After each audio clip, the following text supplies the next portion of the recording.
साथियों, एग्जामपुर परिवार के इस ऑनलाइन प्लेटफॉर्म पर मैं दिलावर सिंह परिहार आप सभी साथियों का बहुत बहुत स्वागत करता हूं। हम हैं एग्जामपुर कलम से क्रांति। तो प्यारे साथियों, आज के इस बेहतरीन सेशन में आप सभी का स्वागत है। बहुत ही शानदार और जानदार तरीके से साथियों आज के इस सेशन को हम लोग स्टार्ट करने वाले हैं। तो फटाफट शानदार तरीके से सेशन को शेयर कर दीजिए भाई, फटाफट, ठीक है, शेयर कर दीजिए भाई और जुड़ जाइए इस बेहतरीन सेशन के साथ। चलिए तो शुरुआत करते हैं साथियों। सबसे पहले आप लोगों को एक इंपॉर्टेंट इंफॉर्मेशन बता देता हूं। याद रखिएगा मेरे प्यारे साथियों, अगर आप तैयारी कर रहे हैं किसी भी गवर्नमेंट एग्जाम की, ठीक है, अगर आप तैयारी कर रहे हैं किसी भी गवर्नमेंट एग्जाम की तैयारी कर रहे हैं और आप लोगों को चाहिए एक बहुत ही शानदार कोर्स साथियों, वो भी बहुत ही नॉमिनल अमाउंट में, तो भाई ये देखो 75% का डिस्काउंट चल रहा है साथियों एग्जामपुर के भाई सब सभी कोर्सेज के अंदर। तो याद रखिएगा एग्जामपुर के सभी कोर्सेज में आपको मिल रहा है 75% का डिस्काउंट। जी हां साथियों, 75% का आपको ऑफ मिल रहा है, जिसके लिए आपको कूपन कोड यूज करना है दिवाली 75। जैसे ही आप दिवाली 75 कोड यूज करेंगे आपको एग्जामपुर ऑफिशियल ऐप के अंदर 75%, अगर कोई कोर्स आपका 100 रुपए का है तो केवल 25 रुपए में वो कोर्स आपका हो जाएगा भाई। तो इससे बेहतर, इससे शानदार मौका नहीं मिलेगा हमारे कोर्सेज के साथ एनरोल होके एक बढ़िया सा क्या साथियों गवर्नमेंट जॉब पाने का। तो आज ही जाइए एग्जामपुर ऑफिशियल ऐप डाउनलोड करिए और साथियों जुड़िए इस बेहतरीन कोर्स के साथ। और वो बेहतरीन कोर्स कौन सा है भाई, आप सभी को पता है कि भाई साहब हमारा मिशन वर्दी बैच 1400 रुपए का बैच है। UP police constable, Delhi police constable और एसएससी जीडी की शानदार तैयारी यहां पर आपकी कराई जा रही है। 1400 रुपए में तुम्हें क्या चाहिए भाई साहब, समझ रहे हो ना। तो भाई मैं बिल्कुल आशा करता हूं कि आप सभी जाएंगे और इस कोर्स के साथ क्या होंगे, अपने आप को एनरोल करेंगे। चलिए साथियों शुरुआत करते हैं आज के पहले प्रश्न के साथ। शुरुआत करते हैं। तो यहां पर देखो, आपको राइट आंसर बताना है भाई, क्या हो जाएगा भाई। यहां पर आपसे पूछा गया है गुणसूत्र की संरचना में निम्नलिखित सम्मिलित होते हैं भाई। गुणसूत्र मतलब आपका क्रोमोसोम्स, गुणसूत्र मतलब साथियों आपका क्रोमोसोम, ठीक है।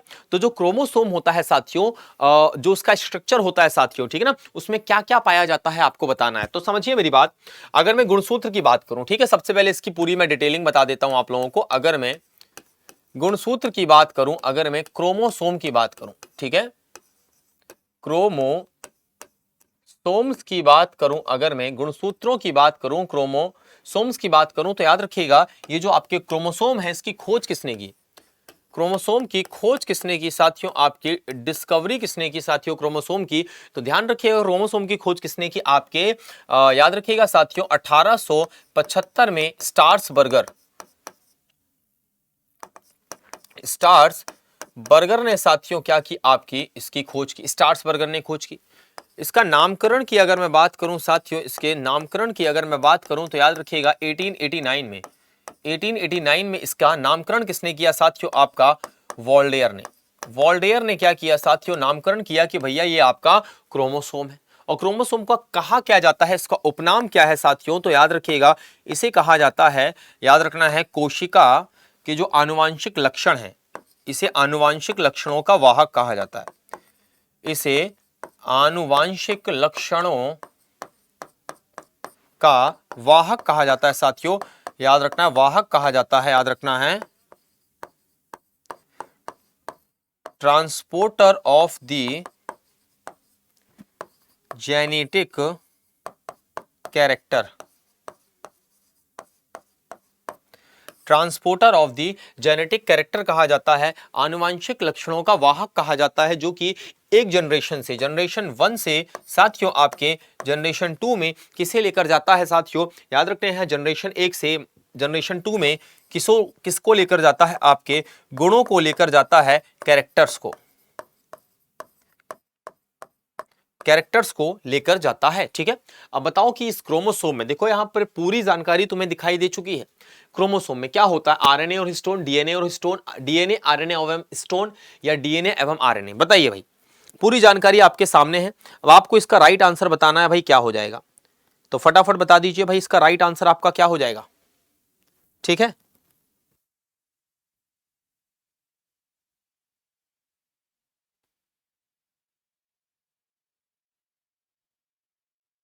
चलिए भाई कमेंट बॉक्स में बताएंगे इसका राइट आंसर आपका क्या हो जाएगा भाई, ठीक है। थोड़ा सोच समझ के आंसर दीजिएगा भाई, सोच समझ के आंसर दीजिएगा फटाफट। तो यहां पर जो राइट आंसर हो जाएगा आपका, वो राइट आंसर क्या हो जाएगा साथियों, याद रखिएगा, वो राइट आंसर आपका क्या हो जाएगा, नोट डाउन कीजिएगा, डीएनए, आरएनए और हिस्टोन हो जाएगा भाई, है ना। डीएनए, आरएनए और हिस्टोन, ये तीनों चीजें हो जाएंगी आपकी।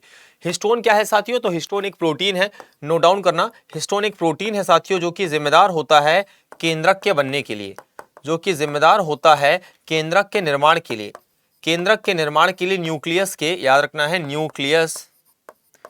न्यूक्लियस के फॉर्मेशन के लिए, न्यूक्लियस के फॉर्मेशन के लिए क्या होता है आपका, जिम्मेदार होता है साथियों आपका क्या, हिस्टोन। हिस्टोन अगर ना हो तो केंद्रक या न्यूक्लियस नहीं बन पाएगा या अविकसित बनेगा। कोशिका के निर्माण में कितने समसूत्री विभाजन की आवश्यकता होती है, जरा बताइए भाई, कितने समसूत्री विभाजन की आपकी आवश्यकता होती है, जरा बताइए भाई। कोशिका के विभाजन में समसूत्री पूछ रहा है, अर्धसूत्री नहीं पूछ रहा भाई।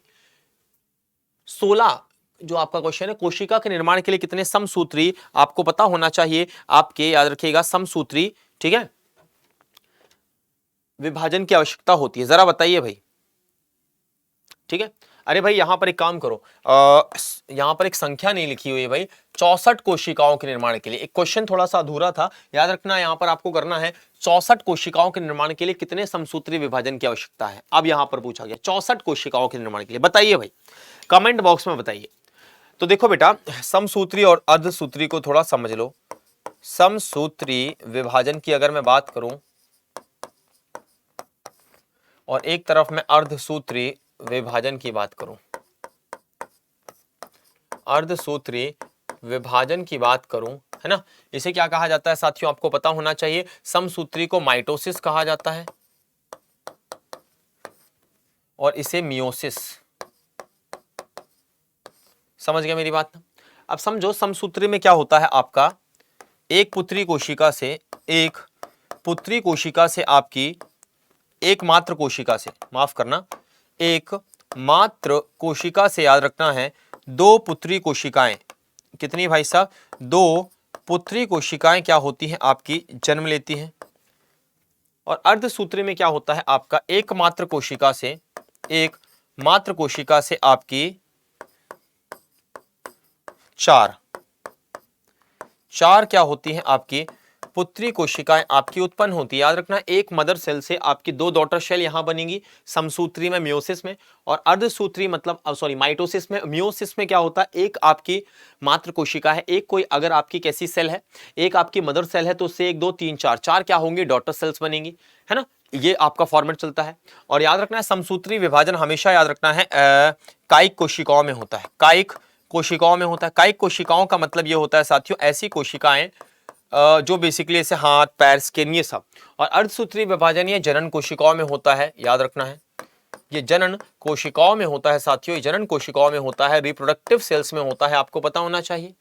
अब देखो क्या हो रहा है, समसूत्री 64 बनाना है, एक का डबल बनेगा, तो याद रखना है भाई साहब, निर्माण में कितने समसूत्री विभाजन की आवश्यकता होती है, तो 32, क्योंकि 32 अर्धसूत्री विभाजन होंगे, एक से साथियों 2, एक से 2, तो 32 से कितने हो जाएंगे, 64 हो जाएंगे, that will be the right answer. अगर वो कहता 64 कोशिकाओं के निर्माण के लिए कितने अर्धसूत्री विभाजन की, तो 16 चौके 64 होता है, तो अर्धसूत्री अगर पूछता तो इसका आंसर 16 हो जाता। अगर वो कह रहा है कि भाई 64 सेल्स बननी है और कौन सा है भैया, समसूत्री है, तो फिर क्या करना है, 64 बन रही है और समसूत्री है, तो आंसर क्या हो जाएगा साथियों, आपको पता होना चाहिए, आपका 32 हो जाएगा, क्योंकि एक बार डिवाइड होगी 2 बनाएगी, तो 32 64, और वहां पर 4 बार में तो 16 ही 4 बन जाएंगे आपके, है ना। इस तरीके से आपको पता होना चाहिए। आगे चलते हैं।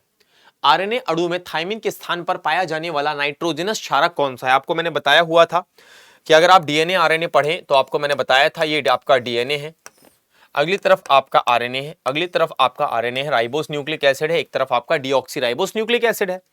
अब यहां पर अगर मैं बात करूं साथियों, सबसे पहले याद रखना है, यहां पर क्या है आपका एडेनिन है, दूसरी तरफ आपका ग्वानिन है, एडेनिन क्या है और ग्वानिन है, फिर क्या है साथियों आपका थाइमिन है, और लास्ट में आपका साइटोसिन है साथियों। तो एडेनिन, ग्वानिन, थाइमिन, साइटोसिन हो गया। अगर मैं आरएनए की तरफ जाऊंगा तो आरएनए में क्या होगा साथियों, आपको पता होना चाहिए, ये एडेनिन है, बिल्कुल ठीक है, फिर क्या होगा आपका ग्वानिन है, बिल्कुल ठीक है, एडेनिन, ग्वानिन, लेकिन यहां थाइमिन की जगह पर क्या होगा तुम्हारा, तुम्हें पता होना चाहिए, ये साइटोसिन जो होगा वो बिल्कुल सिमिलर होगा। साइटोसिन जो होगा आपका ये एज इट इज वैसा ही होगा, लेकिन याद रखना है, लेकिन यहाँ पर जो चेंज हो जाएगा वो चेंज क्या हो जाएगा आपका, यहाँ पर आपका यूरेसिल आ जाएगा, यूरेसिल आ जाएगा भाई, यूरेसिल आ जाएगा, है ना। तो जो अंतर होगा वो क्या होगा भाई, कॉमन क्या होंगे, एडेनिन एडेनिन डीएनए आरएनए में, ग्वानिन ग्वानिन डीएनए आरएनए में, cytosine cytosine DNA RNA. But अगर मैं डीएनए की बात करूं तो यहाँ पर थायमिन, और यूरेसिल की बात करूं तो आरएनए में यूरेसिल पाया जाएगा। तो यहाँ पर जो अंतर आ जाएगा साथियों वो कहाँ आ जाएगा, थायमिन और आपका यूरेसिल में, थायमिन और आपका यूरेसिल में अंतर आ जाएगा साथियों, थायमिन और आपका यूरेसिल में अंतर आ जाएगा। तो आंसर क्या लगाना है आपको, आंसर लगाना है थायमिन और यूरेसिल भाई, ठीक है। तो इस तरीके से आपको समझना है, इस तरीके से समझना है साथियों कि भाई साहब यहाँ पर क्या हो जाएगा आपका, एडेनिन किससे कनेक्ट करेगा आपका, याद रखना है आपके थायमिन से, यहाँ पर एडेनिन किससे कनेक्ट करेगा आपका, थायमिन से। और साथियों याद रखना है यहाँ पर ग्वानिन साइटोसिन से, ग्वानिन किससे कनेक्ट करेगा आपका, साइटोसिन से। ये कहानी किसकी हो गई है, ये कहानी डीएनए की हो गई है, ये कहानी डीएनए की हो गई है। आरएनए की बात करूं तो याद रखना है आरएनए में क्या कहानी होगी भाई, आरएनए में बॉक्स बनाया आपने, आरएनए में एक बॉक्स बनाया आपने, आरएनए में एडेनिन यूरेसिल से कुछ बॉन्ड से कनेक्ट नहीं होगा, एडेनिन नहीं पाया जाएगा, एडेनिन और यूरेसिल के बीच में कोई बॉन्ड नहीं पाया जाएगा, लेकिन ग्वानिन और साइटोसिन के बीच में वही पुराना क्या होगा आपका, ट्रिपल बॉन्ड पाया जाएगा। ये क्या होगा साथियों, यहाँ पर क्या होगा, ये आपका बंध अनुपस्थित होगा, बंध अनुपस्थित होगा, बंध अनुपस्थित होगा। इस वजह से तुम्हें मैं बता दूं कि जो आपका क्या होता है, जो आपका क्या होता है साथियों, जो आरएनए होता है, तो डीएनए में एडेनिन थायमिन से ग्वानिन साइटोसिन से डबल और ट्रिपल बॉन्ड पाए जा रहे हैं। तो एक इस तरीके से आपकी चेन बन जाती है डीएनए में, एक अगली चेन बन जाती है, ये डीएनए है क्योंकि दोनों बॉन्ड से जुड़े हुए हैं। आरएनए की अगर मैं बात करता हूं साथियों, तो आरएनए में भाई साहब एक सिंगल चेन होती है, क्यों, क्योंकि यहां पर याद रखना है केवल ग्वानिन साइटोसिन से ही क्या होता है, अटैच होता है। चलो भाई क्लियर है। तो आरएनए अणु में थायमिन के स्थान पर क्या पाया जाता है, यूरेसिल पाया जाता है। क्या पाया जाता है भाई साहब, यूरेसिल पाया जाता है, आपका यूरेसिल पाया जाएगा। आपको पता होना चाहिए भाई क्या पाया जाएगा, यूरेसिल पाया जाएगा, तुम्हें यहां पर समझना है। चलो भाई आगे चलते हैं। एक जीवाणु कोशिका प्रत्येक मिनट विभाजित होती है और एक प्याला भरने में 1 घंटा लगता है, आधा प्याला भरने में कितना समय लगेगा, जरा बताइए भाई, आधा प्याला भरने में कितना समय लगेगा साथियों।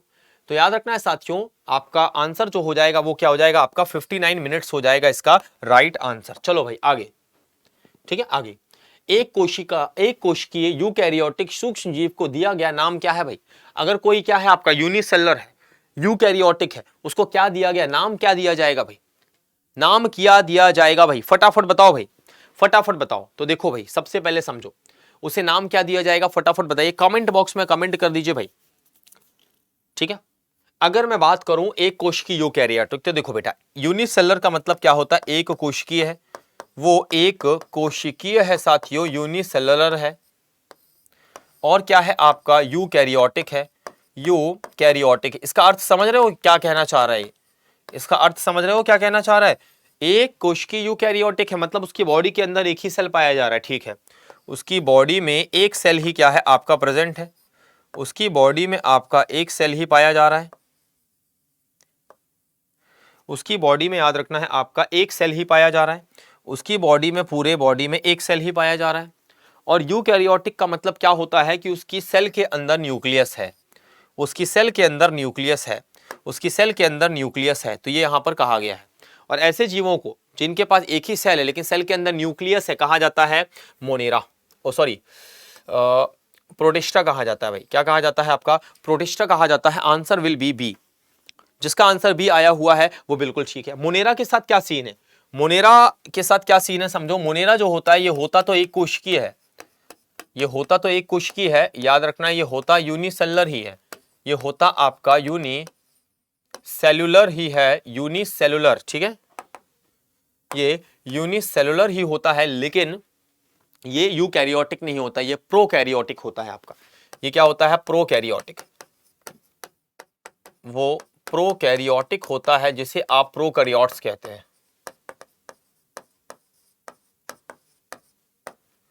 जिसे आप प्रोकैरियोट्स कहते हैं। आपको पता होना चाहिए कैसा होता है, प्रोकैरियोट्स होता है।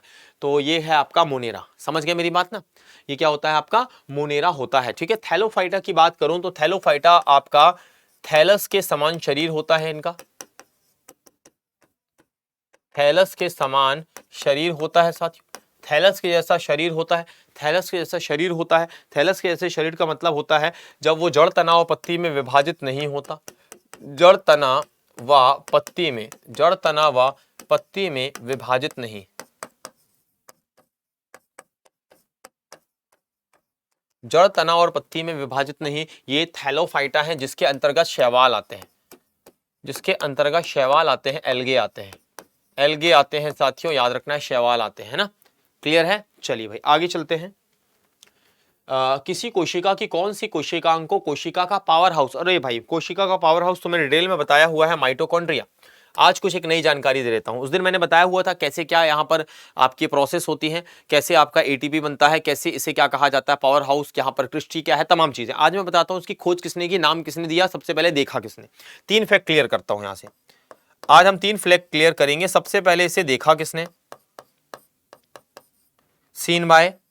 दूसरा, इसका खोज किसने की, खोज और विस्तृत अध्ययन। और थर्ड, इसमें नाम किसने दिया, नाम किसने किया, नामकरण। और नामकरण के पहले से क्या कहा जाता था वो भी मैं तुम्हें बताऊंगा। सबसे पहले देखा किसने, तो याद रखना इसे देखा कॉलिकर ने। एक साइंटिस्ट था आपका कॉलिकर, उन्होंने साथियों इसे देखा। खोज किसने की और विस्तृत अध्ययन Altman plus Fleming. Altman plus Fleming ने क्या किया साथियों, ऑल्टमैन और फ्लेमिंग ने क्या किया, ऑल्टमैन और फ्लेमिंग ने क्या किया साथियों, आपको पता होना चाहिए। ऑल्टमैन और फ्लेमिंग ने विस्तृत अध्ययन किया। क्या किया, विस्तृत अध्ययन किया। समझ गए मेरी बात। और नामकरण किसने किया, बेंडा ने। नामकरण किसने किया, बेंडा ने। बेंडा ने क्या कहा इसे कि भैया ये माइटोकॉन्ड्रिया है। इसके पहले से क्या कहा जाता था बता दूं, इसके पहले इसके 2 नाम हुआ करते थे। एक तो से सैक्रोसोम कहा जाता था, एक तो इसे क्या कहा जाता था आपको पता होना चाहिए, सैक्रोसोम। इसे सैक्रोसोम्स कहा जाता था। इसके अलावा इसे बायोप्लास्ट कहा जाता था, इसे बायोप्लास्ट कहा जाता था। फ्लेमिंग ने सैक्रोसोम कहा था। किसने कहा था बेटा, फ्लेमिंग ने। और बायोप्लास्ट किसने कहा था, आपके ऑल्टमैन ने। ऑल्टमैन ने। समझ गए मेरी बात ना। इस तरीके से आपको समझना है, यहां पर सारी चीजें, आंसर हो जाएगा बी। चलिए भाई आगे चलते हैं। किसी कोशिका का कौन सा कोशिका अंग अपशिष्ट निपटान में मदद करता है, इनमें से कौन सा कोशिका अंग अपशिष्ट निपटान में मदद करेगा, मतलब जो भी आपका जो वेस्ट वगैरह है उन्हें डिस्ट्रॉय करने में मदद करेगा भाई। लाइसोसोम, माइटोकॉन्ड्रिया, अंतःपतव्य जालिका या साथियों आपका गोल्जी कॉम्प्लेक्स। अपशिष्ट ये क्या है, तुम्हारी सेल है, ये तुम्हारी सेल है, ये न्यूक्लियस है, केंद्रक है। ये न्यूक्लियस है, आप कह सकते हो ये केंद्रक है तुम्हारा। इस केंद्रक के अंदर याद रखना एक स्ट्रक्चर पाया जाता है जिसे हम कहते हैं लाइसोसोम्स, जिसे हम क्या कहते हैं साथियों, आपको पता होना चाहिए। इसके अंदर लाइसोसोम्स पाया जाता है। क्या पाया जाता है, लाइसोसोम्स। इसके अंदर लाइसोसोम्स पाया जाता है। क्या पाया जाता है आपका, लाइसोसोम्स। इसे क्या कहा जाता है, लाइसोसोम्स कहा जाता है। तुम्हें पता होना चाहिए क्या कहा जाता है बेटा, लाइसोसोम्स कहा जाता है। और ये जो लाइसोसोम्स होता है यही क्या करता है, वेस्ट मटेरियल को नष्ट करता है। तो सबसे पहले आंसर लगा लो, इसे लाइसोसोम्स कहा जाएगा, इसे लाइसोसोम्स कहा जाएगा। और अगली चीज ये है साथियों, अगली चीज ये है साथियों कि याद रखना है, ये जो आपका लाइसोसोम होता है इसे प्रोटीन के आत्महत्या की थैली कहते हैं। प्रोटीन के आत्महत्या की थैली भी कहा जाता है। इसे प्रोटीन के आत्महत्या की थैली, सुसाइडल बैग ऑफ सेल भी कहा जाता है। इसे सुसाइडल बैग ऑफ सेल भी कहा जाता है, क्योंकि याद रखिएगा इसमें, इस लाइसोसोम के अंदर, ये लाइसोसोम है तुम्हारा, इसमें पाए जाते हैं 24 एंजाइम। इस लाइसोसोम में क्या पाए जाते हैं, इस लाइसोसोम में क्या पाए जाते हैं, ये तुम्हारा लाइसोसोम है।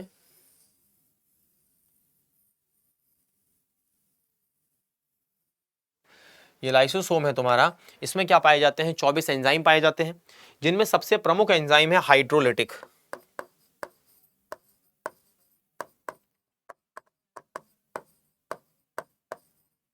सबसे प्रमुख एंजाइम क्या है आपका, हाइड्रोलिटिक एंजाइम। क्या है भाई साहब आपका, हाइड्रोलिटिक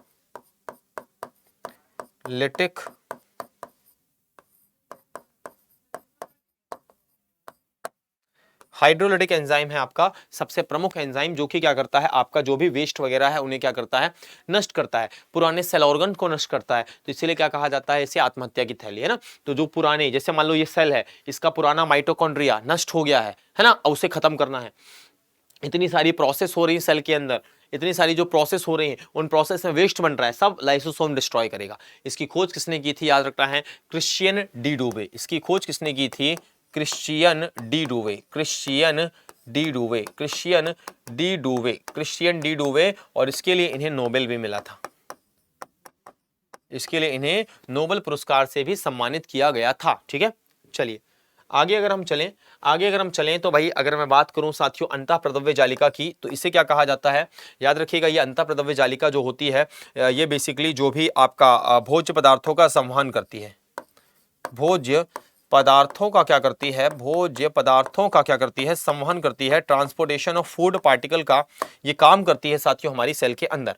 और गोल्जी काय क्या होती है, गोल्जी काय यातायात प्रबंधक होती है, गोल्जी काय यातायात प्रबंधक होती है, ये ट्रांसपोर्ट मैनेजर ऑफ सेल होता है भाई।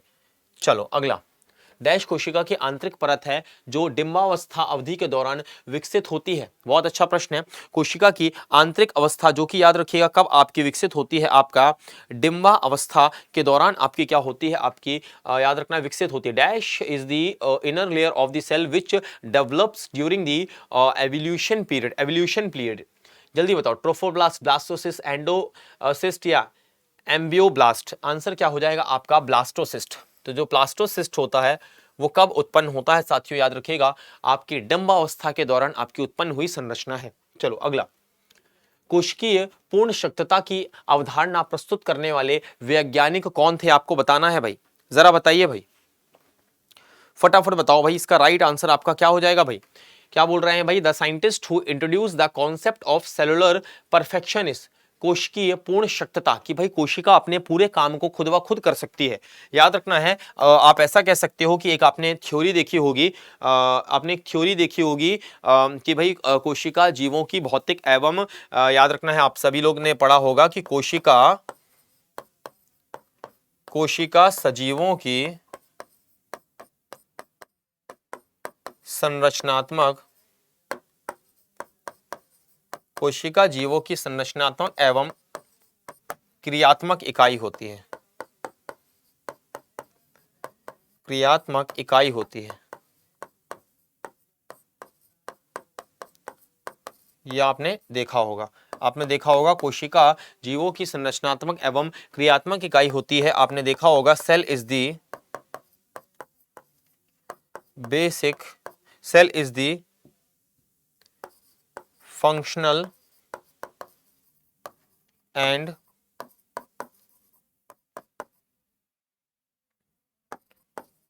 Structural unit of life, unit of life आपने यहां पर सुना होगा। अब ये जो कॉन्सेप्ट है कि भाई वो अपने सारे काम खुद कर सकती है और संरचनात्मक और क्रियात्मक इकाई अपने आप में स्वतः इकाई है ना, तो ये जो आपकी थ्योरी थी किसने दिया हुआ था, याद रखना हैबरलैंड ने दिया हुआ था, हैबरलैंड ने दिया था भाई। आंसर क्या हो जाएगा आपका, हैबरलैंड हो जाएगा। कॉलिकर तो अलग है, कॉलिकर तो मैं तुम्हें बताया सबसे पहले माइटोकॉन्ड्रिया को देखने वाले व्यक्ति आपके कॉलिकर ही थे, सबसे पहले माइटोकॉन्ड्रिया को देखने वाले व्यक्ति हमारे कॉलिकर ही थे। आप सभी को ये चीजें पता है, ठीक है। चलिए यहां तक सारी चीजें क्लियर हैं तो एक बार कमेंट बॉक्स में कमेंट कर दो। मैं आप लोगों को एक बहुत इंपॉर्टेंट इंफॉर्मेशन बताना चाहूंगा साथियों, बहुत इंपॉर्टेंट इंफॉर्मेशन यहाँ पर मैं आपको बताना चाहूंगा, थोड़ा सा देखिएगा आप सभी लोग।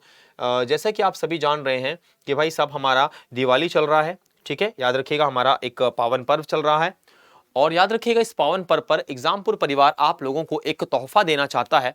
उस तोहफे के रूप में याद रखिएगा आप सभी को जैसा कि पता है कि भाई एग्जामपुर ऑफिशियल ऐप एक ऐसा एप्लीकेशन है जिसे पढ़कर हर गरीब और मध्यम वर्गीय जो भी हमारे छात्र हैं उन्होंने भाई सब नौकरी पाई हुई है। प्रत्यक्ष आपको एग्जाम्पल दिखने को मिल जाएंगे। उसी एग्जामपुर ऑफिशियल एप्लीकेशन पर चल रहा है साथियों पूरे 75% का डिस्काउंट। जी हाँ साथियों, पूरे 75% का डिस्काउंट मिल रहा है साथियों, जिसके लिए आपको कूपन कोड यूज करना पड़ेगा दिवाली 75। सिंपल सी बात है, दिवाली का त्योहार है तो भाई साहब दिवाली, दीपावली मत लिख देना भाई, नहीं तो कह दो कि सर मतलब लिख दिया हमने तो कोड अप्लाई नहीं हो रहा। दिवाली DIWALI 75, तो 75% डिस्काउंट तुम्हें मिल जाएगा। और ये जो ऑफर है केवल 27 अक्टूबर तक उपलब्ध है, तो थोड़ा सा इसकी वक्त की नज़ाकत को ध्यान में रखना भाई साहब, याद रखना है। हम तो कह रहे हैं कि भाई दिवाली में इस बार पटाखे नहीं भी फोड़ोगे भाई, पटाखे नहीं भी फोड़ोगे तो याद रखना जीवन में साथियों आतिशबाजी तुम्हारे ये कोर्सेस कर देंगे भाई। मैं बार बार कह रहा हूं, इस बार पटाखे नहीं फोड़ोगे चल जाएगा, लेकिन याद रखना इन कोर्स के साथ एनरोल होना भूल गए तो फिर दिक्कत हो जाएगी भाई साहब, याद रखना है। तो याद रखिए, जाइए एग्जामपुर ऑफिशियल ऐप के अंदर इन कोर्सेज के साथ एनरोल हो जाइए, और इसके बाद इतना बड़ा ऑफर आपको देखने को नहीं मिलेगा, हर कोर्सेज पर है, तो भाई साहब बहुत ज़्यादा बेनिफिशियल चीज़ें हैं। जाइए बढ़िया तरीके से पढ़ाई लिखाई करिए। और मैं एक राय देना चाहूँगा, अगर आप डिफेंस एस्पिरेंट हैं, आप जाना चाहते हैं साथियों, अगर आप जाना चाहते हैं कहाँ पर, अगर आप जाना चाहते हैं यूपी पुलिस कांस्टेबल की, याद रखना है कांस्टेबल की स्ट्रीम में, या आप दिल्ली पुलिस कांस्टेबल बनना चाहते हैं, या आप एसएससी जीडी कांस्टेबल पेपर निकालना चाहते हैं, तीनों ही एग्जाम लगे हुए हैं, तो आप हमारे मिशन वर्दी बैच को भी ज्वाइन कर सकते हैं। इस पर साथियों ऑलरेडी 60% का डिस्काउंट चल रहा है, पहले से ही चल रहा था क्योंकि ये नया बैच है और 31 अक्टूबर तक इसकी लास्ट डेट है। 60% डिस्काउंट के साथ आप इसमें जुड़ सकते हैं। मात्र 1400 रुपए का ये बैच है आपका, लेकिन यकीन मानिए साथियों 1400 रुपए में साथियों आपको तीनों एग्जाम की तैयारी कराएंगे हम। और इंडिविजुअल लेना है कि भैया हमें केवल यूपी पुलिस कांस्टेबल लेना है तो भैया 1100 में ले लो, केवल हमें सर दिल्ली पुलिस पढ़ना है तो 1100 में ले लो, एसएससी जीडी पढ़ना है तो 1100 ले लो। अब 11 कम 11, 11 दूनी 22, 11 तिया 33, तो भाई सब 3300 का कोर्स हो गया। और कॉम्बो लोगे तो मात्र 1400। फायदा कहां दिख रहा है कॉम्बो में, इसकी भी फैकल्टी मिल जाएगी, इसकी फैकल्टी मिल जाएगी, इसकी फैकल्टी मिल जाएगी, जिसका पढ़ना है उसका पढ़ लो भाई, मजा आ जाएगा। 1400 रुपए में कॉम्बो बैच आप लोग परचेस करिए, जबरदस्त तरीके से साथियों जुड़ जाइए। जिसने प्री रजिस्ट्रेशन किया हुआ है 1300 रुपए, समझ रहे ना, पैसे तो बिल्कुल देखो ही मत भाई, तुम्हारे चाय के खर्चे से भी कम पैसों पे तुम्हें पढ़ा के निकाल देते हैं भाई, समझ रहे हो, बढ़िया तरीके से तुम रिजल्ट भी देते हो और हमारे रिजल्ट्स भी हैं, तो बिल्कुल कोई दो राय नहीं है। जाइए और जुड़िए भाई बैचेस के साथ। बताओ डिंब के बाह्य चर्म परत डैश से बनता है, बताओ भाई डिंब, the outer skin layer of the ovum is formed by, जो आपकी ओवम होती है उसको बताना है आप लोगों को कि जो आपका क्या होता है, आपका डिंब के बाह्य चर्म परत से बनता है, क्या बनता है आपका नाड़ी संस्थान। आंसर क्या हो जाएगा आपका डी हो जाएगा भाई। आगे चलते हैं, प्रोटीन संश्लेषण होता है भाई, प्रोटीन का संश्लेषण कहां होता है, प्रोटीन का संश्लेषण कहां पर होता है आपका राइबोसोम में, माइटोकॉन्ड्रिया में, कोशिका भीति में, या एंडोप्लाज्मिक रेटिकुलम में। तो याद रखना इसका जो आंसर हो जाएगा वो हो जाएगा राइबोसोम्स में, राइबोसोम्स में हो जाएगा। तो राइबोसोम्स में प्रोटीन का संश्लेषण होगा। यहां पर एक बात सुनिए, एक बात सुनिए, यहां पर जो आपका क्या होता है राइबोसोम्स होता है, जो आपका राइबोसोम्स होता है साथियों, ठीक है, जो आपका राइबोसोम्स होता है उसकी खोज किसने की, सबसे पहले उसकी खोज किसने की, तो सबसे पहले इसकी खोज किसने की मैं आपको बता दूं, प्लांट सेल की अगर मैं बात करूं, प्लांट सेल की बात करूं, अगर मैं पादप कोशिकाओं की बात करूं तो पादप कोशिका में इसकी खोज कौन करेगा, याद रखना है रॉबिन्सन और ब्राउन, रॉबिन्सन व ब्राउन करेंगे भाई। कब करेंगे याद रखना है 1953 में करेंगे। और याद रखना है जंतु कोशिका में कौन करेगा, आपका जंतु कोशिका में कौन करेगा, याद रखना है आपका जंतु कोशिका में कौन करेगा, एनिमल सेल में कौन करेगा, तो याद रखना है ये करेंगे आपके जॉर्ज ई पेलार्डे, जॉर्ज ई पेलार्डे करेंगे ना साथियों 1955 में, 1955 में करेंगे आपके जॉर्ज ई पेलार्डे, ठीक है। तो इस तरीके से समझना है। लेकिन अगर दोनों ही सर आ गए एग्जाम में, बेटा दोनों ही एग्जाम में आ गए तो जॉर्ज ई पेलार्डे लगाना, क्योंकि जॉर्ज ई पेलार्डे ने एक तो भाई साहब आपको पता होना चाहिए जंतु में की, एनिमल में की, और इसका विस्तृत अध्ययन किया बहुत डिटेल में। इन्होंने खाली एनिमल में देखा बस था, रॉबिन्सन और ब्राउन ने, इन्होंने विस्तृत अध्ययन किया और साथ ही साथ इस फील्ड में नोबेल प्राइज भी जीता। तो नोबेल प्राइज विनर है, याद रखिएगा, राइबोसोम की डिस्कवरी करने में, ठीक है। और राइबोसोम को क्या कहा जाता है, प्रोटीन की फैक्ट्री, आप सभी को पता है इसे प्रोटीन की फैक्ट्री कहा जाता है, क्योंकि याद रखना है जितना भी प्रोटीन तुम्हारी बॉडी में तैयार है, बन रहा है, कैरोटीन प्रोटीन बालों वाला, याद रखना है ओसिन प्रोटीन हड्डियों वाला, ग्लोबिन प्रोटीन हीमोग्लोबिन वाला, जितने भी टाइप का प्रोटीन बॉडी में है सब राइबोसोम में ही क्या होता है, सबका संश्लेषण होता है। और राइबोसोम में जो बनता है प्रोटीन वो किससे बनता है, वो किससे बनता है, तो मेरे प्यारे मित्रों वो बनता है अमाइनो एसिड से, वो बनता है अमाइनो एसिड से बनता है, अमीनो अम्लों से बनता है, वो बनता है आपके अमीनो अम्लों से, वो बनता है आपके अमीनो अम्लों से बनता है, आपके एमाइनो एसिड से बनता है। किससे बनता है, एमाइनो एसिड से बनता है। समझ गए मेरी बात ना, कोई दिक्कत। इसके अलावा कोशिका भीति की बात करूं भाई, याद रखना है कोशिका भीति, अगर मैं बात करूं कवक में किस चीज की बनेगी बेटा, काइटिन की बनेगी, काइटिन की बनेगी। कवक मतलब जिसे क्या कहते हैं, फंजाई, पंजाए में किसकी बनती है साथियों? काइटिन की। अगर मैं बात करूं शैवालों में किसकी बनेगी? शैवालों में किसकी बनेगी? और शैवालों के साथ साथ पौधों में किसकी बनेगी? तो याद रखना है दोनों में किसकी बनेगी साथियों? शैवाल और प्लांट दोनों में किसकी बनेगी? याद रखिएगा सेलुलोज की बनेगी। किसकी बनेगी? सेलुलोज की बनेगी। लास्ट में याद रखना है क्या हो जाएगा आपका? बैक्टीरिया। बैक्टीरिया में किसकी बनेगी? याद रखिएगा पेप्टाइडोग्लाइकॉन। पेप्टाइडो ग्लाइकन की बनेगी। पेप्टाइडो ग्लाइकॉन की बनेगी भाई, पेप्टाइडो ग्लाइकन की बनेगी। तुम्हें पता होना चाहिए बहुत अच्छे से, ठीक है? ठीक है, मामला समझ में आ रहा है क्या? पेप्टाइडो ग्लाइकॉन की बनेगी भाई। क्लियर है? चलिए भाई, तो आई होप यहां तक का मामला तुम्हें अच्छे से समझ में आ गया होगा भाई, है ना? किस किस में आपकी जो सेल मेम्ब्रेन है वो किस किस चीजों की बनी होगी, ये आप तक बहुत अच्छे से पहुंच गया होगा भाई। चलिए आगे चलें भाई। प्लाज्मिड्स उपस्थित होते हैं भाई। प्लाज्मिड्स कहां उपस्थित होते हैं? लाइकेन में, बैक्टीरियोफेज में, बैक्टीरिया में, या साथियों वायरस में? जरा बताइए भाई, प्लाज्मिड्स आपके कहां पर उपस्थित होते हैं? कोई बताने की कोशिश करेगा? कमेंट बॉक्स में कमेंट कर दीजिए भाई फटाफट। प्लाज्मिड्स आपके कहां पर पाए जाएंगे? फटाफट।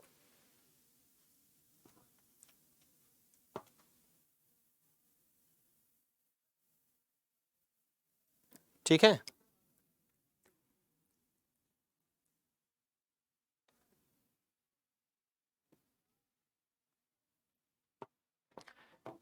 चलिए आंसर क्या होगा भाई? प्लाज्मिड्स कहां होते हैं? आपके बैक्टीरिया में पाए जाते हैं भाई। कहां पर? बैक्टीरिया में पाए जाते हैं। आपको पता होना चाहिए बैक्टीरिया जिसे आप क्या कहते हैं? जीवाणु कहते हैं। बैक्टीरिया जिसे आप क्या कहते हैं? जीवाणु कहते हैं। तो जीवाणु में उपस्थित होते हैं, जीवाणुओं में पाए जाते हैं। आपको पता होना चाहिए आपके क्या पाए जाते हैं साथियों? आपके ये प्लाज्मिड्स पाए जाते हैं, है ना? जीवाणुओं की खोज की अगर हम बात करें तो याद रखना है जीवाणुओं की खोज। तो सबसे पहले यहां पर बना लेता हूं जीवाणु की खोज। जीवाणु की खोज की अगर मैं बात करूं, ठीक है, जीवाणु की अगर मैं खोज की बात करूं साथियों, तो नोट डाउन कीजिएगा जीवाणु की खोज की गई थी आपके 1676 में। किसने की थी? आपके एंटोनी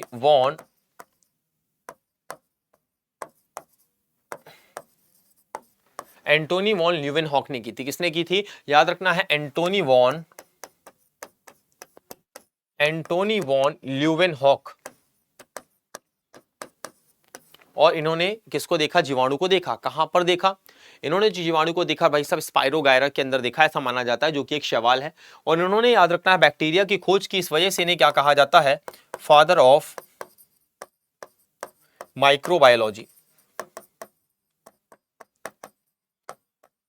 फादर ऑफ माइक्रोबायोलॉजी, सूक्ष्म जीव विज्ञान।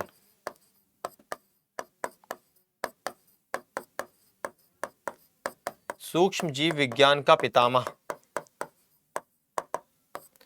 सूक्ष्म जीव विज्ञान का पितामह कहा जाता है, फादर ऑफ माइक्रोबायोलॉजी कहा जाता है, क्योंकि इन्होंने किसकी खोज की? आपके जीवाणु की खोज की। बात समझ में आ रही है ना?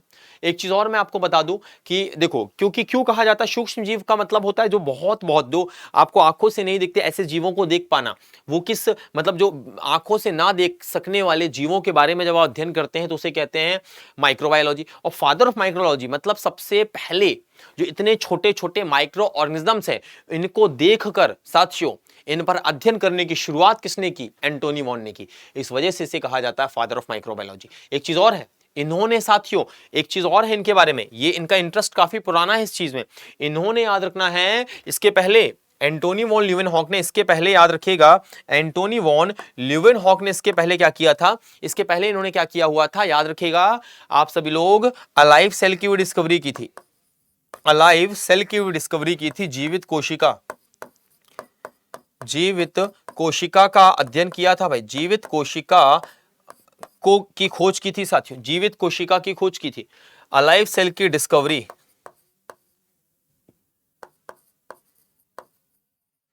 याद रखना है जीवित कोशिका की खोज। जीवित कोशिका की खोज की कोशिका को काम करते हुए प्रॉपरली देखा। किसने देखा भाई? आपके इन्होंने देखा। चलो भाई आगे चलते हैं। निम्न में से कोशिकाओं का कौन सा भाग पशु कोशिकाओं में नहीं होता भाई? पशु कोशिकाओं में नहीं होता, एनिमल में नहीं होता, प्लांट्स में होता है। बताओ। न्यूक्लियस, साइटोप्लाज्म, कोशिका भित्ति या झिल्ली आपका कहां पर नहीं होता है, आपके पशुओं में नहीं होता। देखो भाई, अगर यहां से मैं बात करूं सबसे पहले, तो ये जो कोशिका भित्ति होती है साथियों, कोशिका भित्ति होती है, सेल वॉल होती है, ये कहां नहीं पाई जाती है आपकी, याद रखिएगा, कहां नहीं पाई जाती, आपके जंतुओं में नहीं पाई जाती है। ये केवल और केवल कहां पाई जाएगी, आपको पता होना चाहिए, केवल और केवल आपके प्लांट्स में पाई जाएगी, है ना, प्लांट्स में पाई जाएगी, शैवाल में। कोशिका भित्ति कहां कहां पाई जाएगी, पौधों में पाई जाएगी, पौधों प्लस शैवाल दोनों में पाई जाएगी, पौधों प्लस शैवाल दोनों में पाई जाएगी। पौधे मतलब प्लांट्स और शैवाल मतलब एल्गे, इन दोनों में पाई जाएगी भाई, पौधे और शैवाल दोनों में पाई जाएगी। और यहां पर ये सेलुलोज की बनेगी, यहां पर ये सेलुलोज की बनेगी साथियों, आपको पता होना चाहिए। इसके बाद ये और कहां पाई जाएगी, तो सर ये और पाई जाएगी, आपको पता होना चाहिए सेल वॉल में। तो सेल वॉल जो है एनिमल और एनिमल कह रहा, प्लांट और एल्गे में तो पाई जाएगी। इसके अलावा ये कवक में पाई जाएगी भाई, नोट डाउन करो भाई, ये कवक में पाई जाएगी, जिससे आप क्या कहते हैं, फंजाई। और इसके अलावा ये पाई जाएगी आपके जीवाणु में। इसके अलावा ये आपके बैक्टीरिया में पाई जाएगी भाई। अब इस किस में किस चीज की पाई जा रही है, ये जानना थोड़ा जरूरी है। जैसे अगर मैं बात करूं आपके कवक में, फंजाई में किसकी पाई जाएगी, तो का से कवक, का से काइटिन, तो कवक में पाई जाएगी काइटिन नामक पदार्थ की। और बैक्टीरिया या जीवाणु में पाई जाएगी, याद रखना, जीवाणु की खोज 1676 एंटोनी वॉन ल्यूवेनहॉक, ये जीवाणु में पाई जाएगी साथियों आपके पेप्टाइडो ग्लाइकॉन, ग्लाइकन इसका एक अन्य नाम भी है भाई, पेप्टाइडो ग्लाइकॉन, तो इसे कह रहे हो, इसका एक अन्य नाम है म्यूरामिक एसिड। इसका एक अन्य नाम क्या है आपका, म्यूरामिक एसिड है भाई, म्यूरामिक एसिड इसका एक अन्य नाम है, तुम्हें पता होना चाहिए भाई।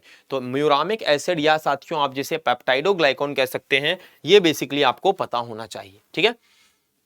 तो आंसर क्या हो गया बेटा, आंसर क्या हो गया आपका, C will be the right answer, की कोशिका भित्ति मतलब जो सेल वॉल है वो नहीं पाई जाएगी, है ना। बाकी केंद्रक, केंद्रक द्रव्य, कोशिका झिल्ली ये पाई जाएगी। कोशिका झिल्ली किसकी बनी होती है, नोट डाउन कर लो, ये बनी होती है लिपोप्रोटीन की, ये बनी होगी किस चीज की, लिपोप्रोटीन की बनी होगी, जिसे आप क्या कहोगे, लाइपोप्रोटीन भी कहोगे, जिसे आप लाइपोप्रोटीन भी कहोगे। तुम्हें पता होना चाहिए लाइपोप्रोटीन, जिसमें साथियों दो चीजें हैं लाइपोप्रोटीन में, एक तो साथियों लाइपो है, एक प्रोटीन है। तो लाइपो का मतलब क्या होता है बेटा, लिपिड्स होता है, लाइपो का मतलब क्या होता है आपका, लिपिड्स होता है। और प्रोटीन का मतलब क्या होता है, प्रोटीन होता है, प्रोटीन का मतलब प्रोटीन होता है। तो लिपिड्स और आपकी प्रोटीन की आपकी क्या बनी होती है, ये मेम्ब्रेन बनी होती है, झिल्ली बनी होती है, आपको पता होना चाहिए। आगे चलते हैं, निम्नलिखित में से कौन से विकल्प में फाइबर ऑप्टिक्स का प्रयोग नहीं होता है, फाइबर ऑप्टिक्स का आपका प्रयोग किस में नहीं होता है, जरा बताइए भाई, आपको बताना है फाइबर ऑप्टिक्स का आपका प्रयोग किस में नहीं होता है। नहीं पूछ रहा हूं मैं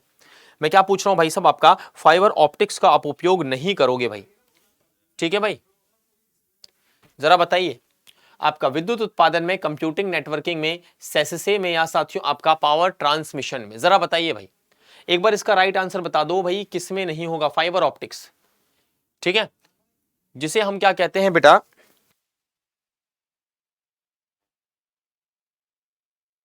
ठीक है।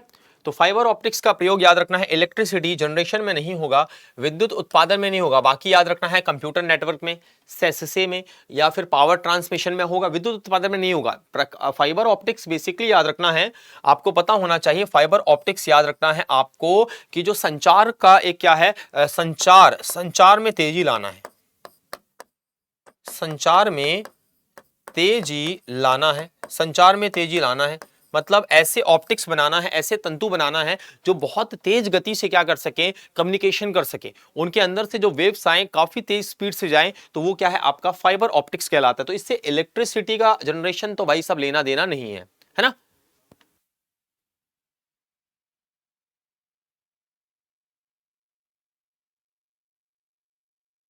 ठीक है भाई, याद रखना है। आगे चलें, भौतिक अनुसंधान प्रयोगशाला इसके द्वारा स्थापित की गई थी भाई, जो हमारे भारत में फिजिकल रिसर्च लेबोरेटरी है वो किसके थ्रू आपकी, याद रखिएगा, आपकी स्टैब्लिश की गई थी, जरा बताना है भाई, भौतिक अनुसंधान प्रयोगशाला, जरा बताइए भाई, एस.के. मिश्रा, सी.वी. रमन, होमी जागीर भाभा या विक्रम साराभाई, जरा बताइए।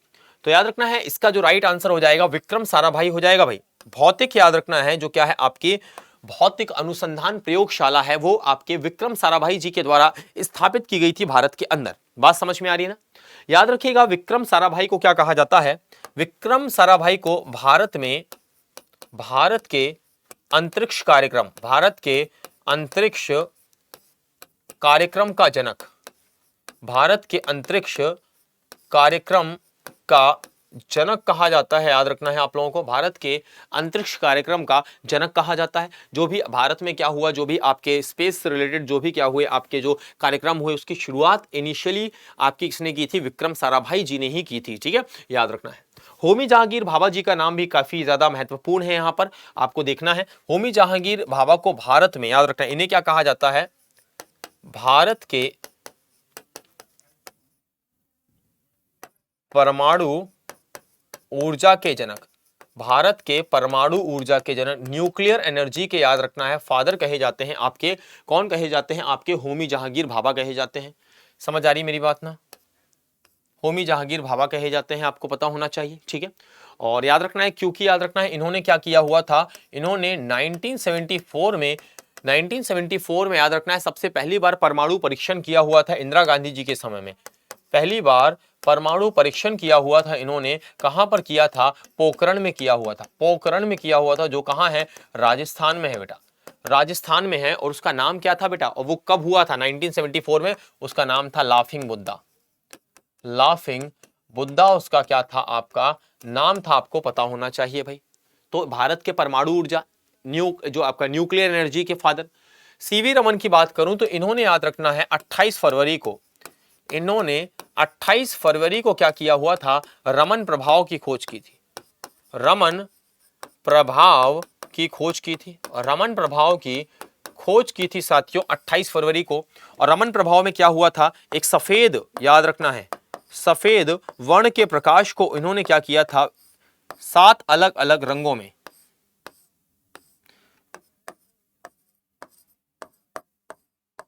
7 रंगों में विभाजित किया हुआ था। 7 रंगों में विभाजित किया हुआ था, स्प्लिट किया हुआ था, या आप कह सकते हो, ठीक है, स्प्लिट किया हुआ था, या आप कह सकते हो उसे क्या किया था? वर्ण विक्षेपित किया हुआ था, स्कैटरिंग किया हुआ था। तो याद रखना है आप लोगों को, इसकी वजह से याद रखना है, इसे क्या कहा जाता है? रमन प्रभाव की खोज। और 28 फरवरी को याद रखना है राष्ट्रीय विज्ञान दिवस भी मनाया जाता है। राष्ट्रीय विज्ञान दिवस के रूप में आपका मनाया जाता है national science day. National science day मनाया जाता है, आपको पता होना चाहिए, है ना? याद रखना है। ठीक है, चलो आगे चलते हैं। क्यूरी किसकी इकाई है भाई? What is the unit of curie? आपकी रेडियो एक्टिविटी, प्रकाश की तीव्रता, खगोलीय दूरी, या इनमें से कोई नहीं? तो नोट डाउन करिएगा। क्यूरी मतलब आपको पता है मैडम क्यूरी। तो जो क्यूरी इकाई है वो रेडियो सक्रियता की इकाई है, रेडियो एक्टिविटी की इकाई है, रेडियो एक्टिविटी। और रेडियो एक्टिव तत्व क्या कहलाते हैं? याद रखना है आपके रेडियो एक्टिविटी और रेडियो एक्टिव आपके तत्व क्या कहलाते हैं भाई? रेडियो एक्टिव तत्व क्या कहलाते हैं साथियों? रेडियो एक्टिव आपके एलिमेंट क्या कहलाते हैं? नोट डाउन करिएगा। रेडियो एक्टिव एलिमेंट कहलाते हैं ऐसे एलिमेंट जिनसे आपका अल्फा, बीटा और गामा या साथियों डेल्टा, याद रखना है, रेस निकलती है, उन्हें रेडियो एक्टिव एलिमेंट कहा जाता है, जैसे यूरेनियम, प्लूटोनियम, ये सारे। तो क्यूरी रेडियो सक्रियता की इकाई है भाई। ठीक है, प्रकाश की तीव्रता भाई सब किस में मापी जाती है? जरा कोई बताएगा भाई? प्रकाश की तीव्रता और खगोलीय दूरी भाई सब याद रखना है प्रकाश वर्ष में मापी जाती है, ये लाइट ईयर में मापी जाती है, प्रकाश वर्ष में मापी जाती है, लाइट ईयर। ठीक है, और अब आपको ये बताना है कमेंट में बता दो, जरा कमेंट में बता दो कि भाई साहब जो प्रकाश की तीव्रता है, इंटेंसिटी ऑफ लाइट है, वो किस में मापी जाती है? जरा फटाफट बताओ। अगला, जीपीएस का पूरा नाम क्या है भाई? जीपीएस सिग्नल्स, आप कहते हैं जीपीएस सिग्नल लॉस्ट। आप जब ट्रैवलिंग करते हैं तो उस दौरान क्या होता है, जो गूगल आपका क्या होता है, मैप होता है, वो क्या कहता है? जीपीएस सिग्नल लॉस्ट, बार बार कहता है वो। तो जीपीएस जो सिग्नल देता है साथियों, तो बताओ भाई, global prime system, global piece summit, global postal system, या ग्लोबल पोजिशनिंग सिस्टम? जरा बताइए भाई, राइट आंसर क्या होगा भाई? ग्लोबल कौन सा सिस्टम? ग्लोबल में कौन सा सिस्टम हो जाएगा? तो याद रखना है ग्लोबल क्या होता है आपका? पोजीशनिंग सिस्टम आपका हो जाएगा, ग्लोबल पोजीशनिंग सिस्टम। ग्लोबल का मतलब होता है वैश्विक, ग्लोबल का मतलब होता है वैश्विक, मतलब वैश्विक मतलब विश्व में साथियों आपका कहीं भी आप आ जा रहे हैं, तो पोजीशनिंग सिस्टम, आप कहां पर आपकी पोजीशन है, आप कैसे आगे बढ़ रहे हैं, कैसे पीछे जा रहे हैं, पूरे जीपीएस के थ्रू आपको पता लगता है। तभी तो भाई साहब जब कहीं पर आप जाते हैं तो अचानक कहता है जीपीएस सिग्नल लॉस्ट, का मतलब क्या होता है, वो रास्ता नहीं बता पाएगा आगे। क्यों? क्योंकि जीपीएस से जो सिग्नल थे, जो रास्ते बता रहे थे, वो खो गए हैं या लॉस्ट हो गए हैं, है ना। तो याद रखना है। तो आंसर क्या हो जाएगा? ग्लोबल पोजीशनिंग सिस्टम, जीपीएस का फुल फॉर्म है। अगला, लेजर इंटरफेरोमीटर ऑब्जर्वेटरी हॉल में, ऑब्जर्वेटरी हाल ही में खबरों में क्यों था? बताना है। लेजर इंटरफेरोमीटर ऑब्जर्वेटरी हाल ही में खबरों में आपका क्यों था? जरा बताइए भाई। मंगल ग्रह में पानी की खोज के कारण, हीरे से भरे सितारे की खोज के कारण, गुरुत्वाकर्षण लहरों की खोज के कारण, या बिग बैंग सिद्धांत को गलत साबित करने के कारण? जरा बताइए भाई, इसका राइट आंसर बताइए क्या होगा भाई।